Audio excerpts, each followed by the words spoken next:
আমি মাঝে মাঝে ভাবি যে বিএনপির সৌভাগ্য যে আল্লাহ আমাকে ওই সংসদে রাখেনি।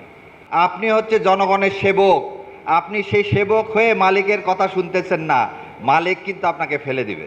আজকে এই সংসদে দাঁড়িয়ে যারা জুলাইকে বলতেছে জুলাই অক্ষরে অক্ষরে পালন করবে, এই দুটা লোকও এই দেশে ছিল না এই আন্দোলনের সময়। একজন ছিলেন লন্ডনে আর একজন ছিলেন শিলংয়ে। সেই জন্য আমি বললাম কভু আসি বিষে দংশিনী যারে। আরে আপনি তো ছিলেনই না, আপনি দেখছেন, তা আপনি কিভাবে বুঝবেন এই ব্যথাটা? সেই জন্য আপনার কাছে মনে হয়েছে কি কনস্টিটিউশনটায়, এই সংবিধানটার জন্যই হয়তো আমরা লড়াই করছি, ওই জন্য আপনি আবার গোলায় ফেলছেন।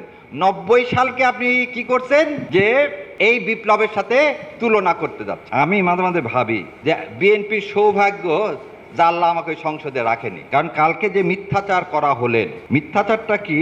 উনি বললেন যে সংসদ কি সার্বভৌম, তারা যে কোনো আইন তৈরি করতে পারে। ভাই তাই যদি পারেন কালকে সুপ্রিম কোর্ট বন্ধ করে দেন, আমরা অন্য প্রফেশনে চলে যাই। এই কনস্টিটিউশনে বলা আছে আইন বৈধ না অবৈধ এটা দেখার একমাত্র ক্ষমতা কার? সুপ্রিম কোর্টের।